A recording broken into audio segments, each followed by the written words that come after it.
Lo que haremos ahora será la revisión y descripción rápida de dos conceptos fundamentales en el diseño analógico. Uno de ellos es la distorsión armónica. ¿Y qué es la distorsión armónica? Uno puede entender este concepto desde el análisis de un circuito simple, de un amplificador, como este que estamos observando. Este amplificador únicamente es para propósitos ilustrativos. Asumimos que está bien polarizado y además se desea entender su desempeño en el dominio del tiempo. Por tal razón, la señal de entrada en alterna es de naturaleza senoidal. Entonces, recordemos que este transistor está en saturación y por lo tanto el modelo analítico que uno requiere es justamente ese que describe al transistor en su operación de saturación, o lo que se ha denominado la ley cuadrada del transistor. Entonces, observen que el VGS es la suma de dos términos, un potencial VGS en corriente directa y una señal de alterna, esto que llamamos VIN. La señal de alterna tiene una amplitud y es de naturaleza senoidal.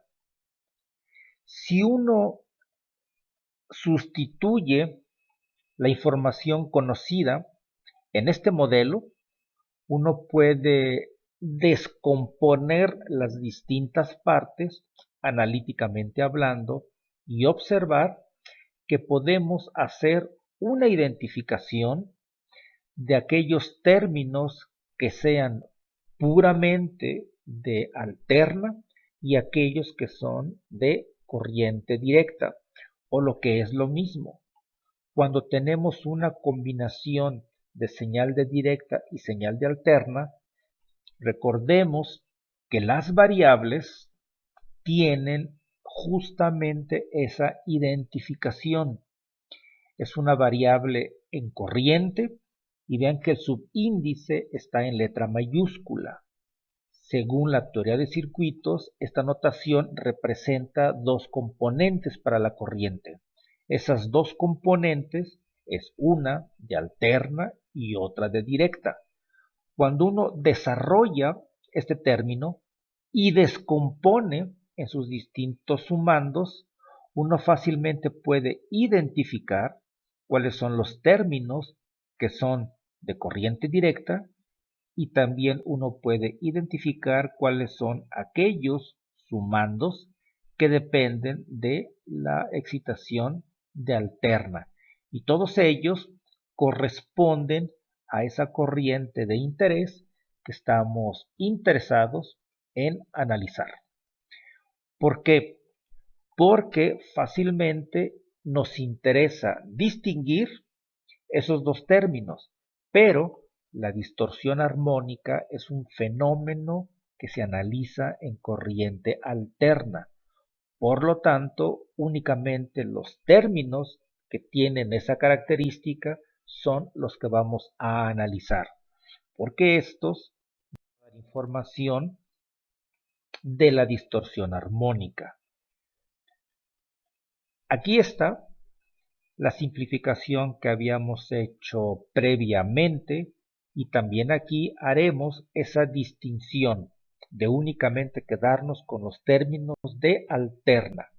Y como ya seleccionamos esa parte, podemos sustituir la naturaleza de la señal armónica. Por eso es que ahora ven el término senoidal y la amplitud, y como en el otro término hay un elemento al cuadrado, el seno al cuadrado lo hemos descompuesto según una identidad. Cuando uno analiza esta expresión, podemos ver que hay tres sumandos. Uno depende directamente de la función senoidal, el otro término depende de la función coseno, y hay un término que no tiene ni una ni otra dependencia. Es un término de corriente directa.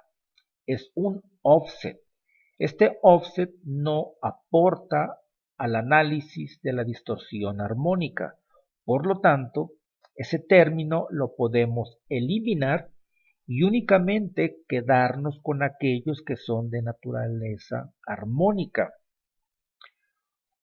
Observen que la identidad nos permite ver una función coseno con el doble de la frecuencia con relación a la frecuencia inicial, es decir, a lo que se le llama la fundamental. Si ustedes intentaran hacer el espectro de esta función, lo que veríamos sería un tono que tiene la frecuencia de la señal original, lo que se denomina la fundamental, y tendríamos un segundo término, que es justamente lo que se le denomina doblete. Este doblete, este sumando, es el causante de que pueda ocurrir una deformación de la onda, porque si este término no existiera, observen que la corriente de alterna dependería directamente de la señal de entrada. ¿Qué tan importante es este término? Es una medida para decir qué tanta deformación tendrá nuestra forma de onda. Entonces, ¿cómo cuantificar la distorsión armónica total? Con un término, uno que se denomina la distorsión armónica total, y es en general un cociente. Este cociente lo que nos dice es que vamos a sumar las potencias de todos aquellos componentes que son diferentes de la señal original, y la vamos a dividir entre la potencia de la señal de entrada. Nosotros, como solo estamos usando un modelo de segundo orden, porque es la ley cuadrada del transistor, únicamente tenemos dos componentes armónicos. Uno, que habíamos dicho, es el que depende de la señal de entrada, y otro que depende del doble de la frecuencia. Eso explica por qué aquí J vale 2. Si ustedes observan, tenemos un sumando que depende absolutamente de la señal original, y tenemos otro término que depende de estas consideraciones que el propio análisis nos da y que es ajeno a la señal original. Entonces, la potencia de este término iría en el numerador y la potencia de este otro término iría en el denominador. Si uno sustituye, uno se va a dar cuenta que uno puede calcular una forma simplificada de esta expresión de la distorsión armónica total. Acuérdense, si tenemos una forma senoidal y tenemos una forma cosenoidal, nosotros podemos calcular este cociente simplemente unificando sus desempeños. Es decir, si ustedes calculan el valor RMS de este término y lo elevan al cuadrado, tienen la potencia. Si ustedes calculan el valor RMS de esta función y lo elevan al cuadrado, tienen la potencia. Y esas potencias es justamente lo que la definición nos solicita. Esas potencias son las que están justamente en este cociente, y lo que es relevante de este análisis es la magnitud. Como únicamente tenemos un término de orden 2, únicamente podemos calcular el coeficiente de segundo orden de distorsión armónica. Si ustedes hacen una simplificación de esta sustitución, van a encontrar que ustedes tienen pocos elementos para minimizar el valor de este coeficiente. En particular, ¿cómo podemos reducir la magnitud de este coeficiente? Una opción es minimizando la amplitud de la señal de entrada.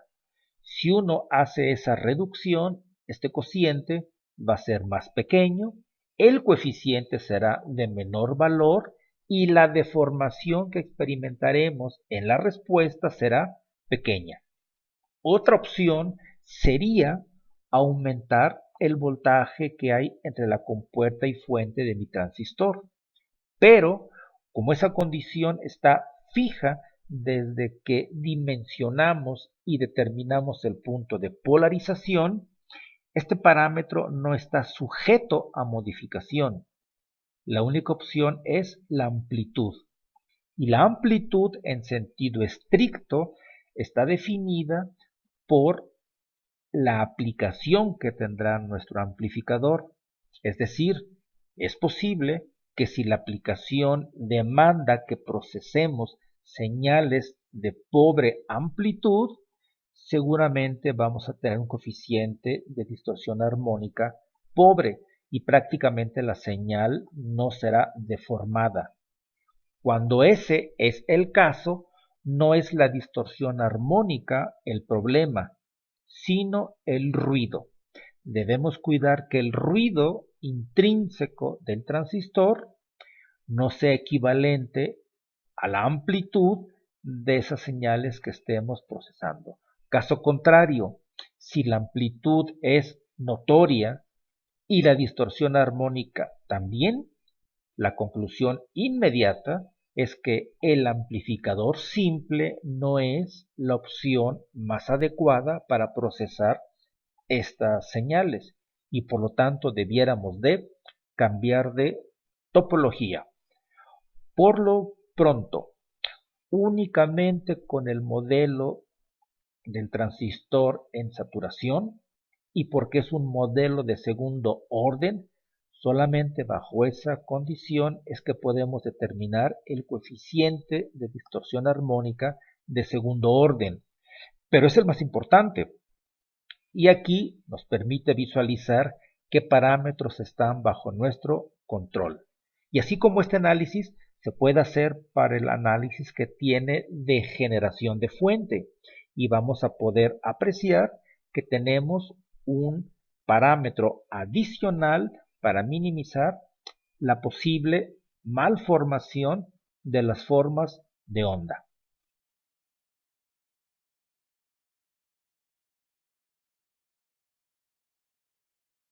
El otro tema de interés es un circuito que tiene una enorme utilidad y es el seguidor de voltaje.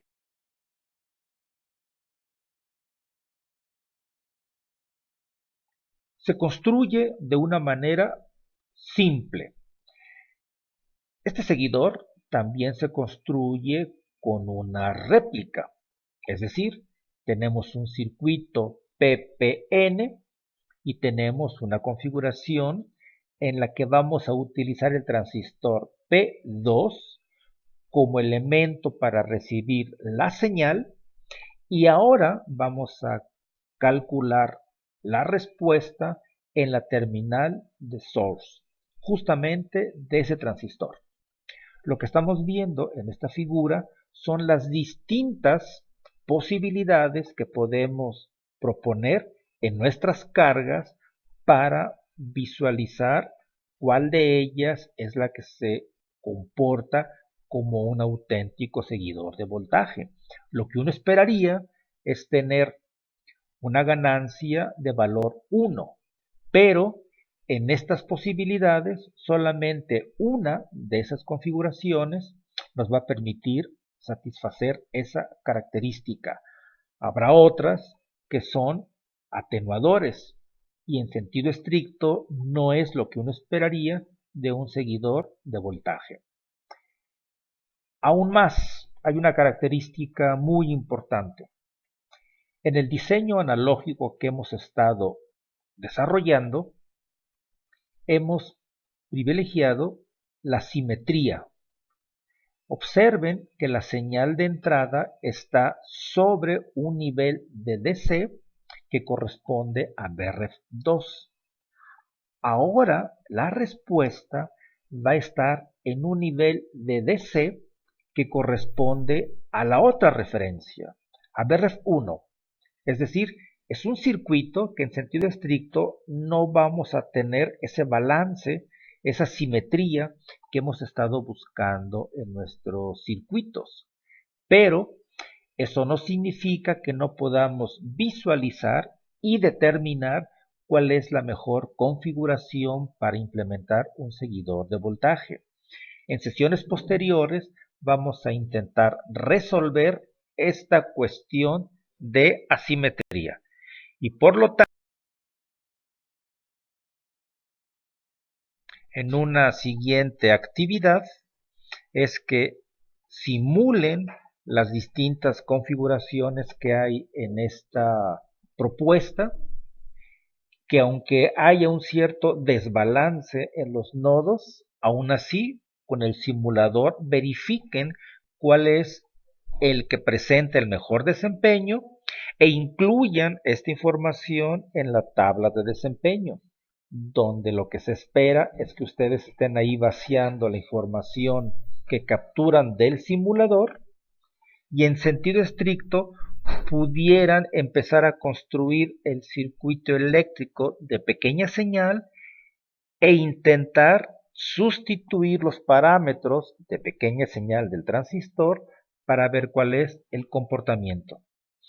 Es un trabajo que no les va a demandar mucho tiempo y sería adecuado para incursionar en el uso del modelo simple y seguramente van a darse la oportunidad de comparar el valor numérico que su modelo analítico genera con aquel que da el simulador. Y con ello concluir cuál es la que ofrece una menor atenuación.